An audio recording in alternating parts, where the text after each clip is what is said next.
नमस्कार, news capital express में आपका स्वागत है। मैं हूं आपके साथ अंकिता। चलिए बढ़ते हैं खबर की ओर।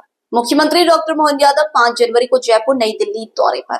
मुख्यमंत्री डॉक्टर मोहन यादव 5 जनवरी को जयपुर नई दिल्ली दौरे पर। सुबह 10:30 बजे भोपाल से जयपुर रवाना। सुबह 11:25 पर जयपुर में TIE ग्लोबल समिट में सहभागिता। दोपहर 3:30 बजे जयपुर से नई दिल्ली रवाना। नई दिल्ली में राष्ट्रीय राजमार्ग विकास परियोजनाओं की समीक्षा बैठक।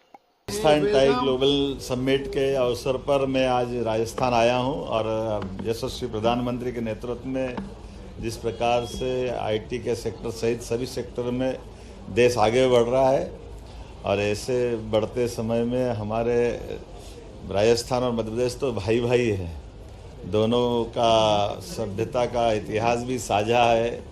और अभी थोड़े दिन पहले हमने माननीय प्रधानमंत्री जी की मौजूदगी में काली सींध पार्वती चंबल योजना पे भी साझा काम कर रहे हैं। तो ऐसे में साझा विरासत भी है, साझा विकास भी है और यहाँ भी हमारे मित्रों को रोज़गार मिले और मध्य प्रदेश में भी रोज़गार मिले, इसलिए तकनीक के दौर में IT का विशेष महत्व है।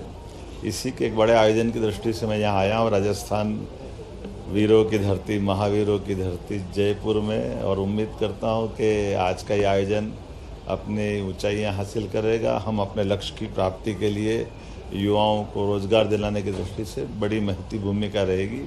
मेरी अपनी ओर से राजस्थान की सरकार माननीय प्रधानमंत्री जी के नेतृत्व में बहुत अच्छा काम कर रही है और अच्छा काम करते रहे। मध्य प्रदेश भी कदम से कदम मिला के चलेगा साथ। मध्य प्रदेश के डिप्टी CM जगदीश देवड़ा ने विपक्षी घेराबंदी पर कड़ा पलटवार किया है। दिग्विजय सिंह की मनरेगा यात्रा पर चुटकी लेते हुए उन्होंने कहा कि कांग्रेस नेताएं कहीं भी घूमे हमें बताकर थोड़ी ही निकलते हैं। वहीं इंदौर त्रासदी पर विपक्ष को जवाब देते हुए देवड़ा ने स्पष्ट किया कि सरकार पूरी तरह गंभीर है। उन्होंने कहा कि दोषियों पर कार्रवाई हो चुकी है और जरूरत पड़ने पर आगे भी होगी। CM के नेतृत्व में हर विषय को गंभीरता से लिया जा रहा है, कांग्रेस चाहे जितना घेराव कर ले। अब मुझे नहीं पता वो कहाँ निकले, वो बता के तो निकलते नहीं है कि भाई हमसे पूछेंगे कि कहाँ निकले वो उनका वो प्रदेश में घूमे, कहीं भी वो कांग्रेस के उनके नेता हैं तो घूमे। कोई विशेष मुझे नहीं लगता है कि कोई बताइए। अरे भाई उसके बारे में पूरी विस्तार से बात आ गई है, पार्टी की तरफ से भी आ गई है, माननीय मंत्री जी ने भी कह दिया है। मुझे लगता है कि जिन पे कार्रवाई होना थी उन पे कार्रवाई भी हो गई और जिन पे होना होगी और कार्रवाई होगी। कांग्रेस 11 तारीख को घेराव करने जा रही है, रोज कर रही है कांग्रेस घेराव करे, लेकिन सरकार पूरी तरह से गंभीर है। हमारे मुख्यमंत्री जी के नेतृत्व में मुझे लगता है कि हर ऐसे विषय पर घटनाक्रम पर बहुत गंभीरता से निर्णय लिया जाता है। ठीक है, थैंक यू। भोपाल चौकीदारों ने किया प्रदर्शन, अपनी मांगों को लेकर किया प्रदर्शन। भोपाल चौकीदारों ने किया प्रदर्शन, अपनी मांगों को लेकर किया प्रदर्शन। कड़ाके की ठंड के बीच प्रदेश भर से पहुंचे चौकीदार, न्यूनतम वेतनमान देने की मांग, सरकार के खिलाफ जमकर की नारेबाजी।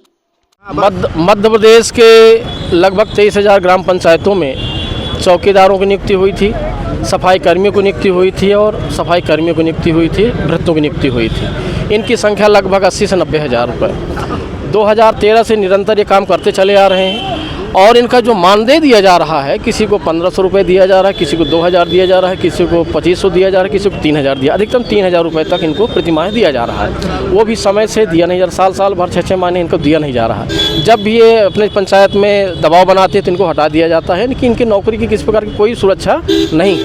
और मध्य प्रदेश शासन का ही न्यूनतम वेतन अधिनियम बना हुआ है, उस अधिनियम का ये डिपार्टमेंट पालन नहीं कर रहा है, इनका शोषण कर रहा है। 8,000 9,000 प्रतिमाह के दर पे इनके वेतन की चोरी की जा रही है। साथ ही हमारी मांग है कि इनका कैडर क्या है, कैडर सरकार निश्चित करे और इनका न्यूनतम वेतन क्यों नहीं दिया जा रहा ये बताए। अगर मांग पूरी नहीं होती अगला कदम क्या है? तो हमारा लगभग 2013 से निरंतर आंदोलन चला आ रहा है, इसी प्रकार से हम आवाज़ उठाते रहेंगे जब तक हमारी मांग पूरी नहीं हो जाती है। डॉक्टर अमित सिंह, पंचायत चौकीदार मध्य प्रदेश का मैं अध्यक्ष हूँ, संयोजक हूँ।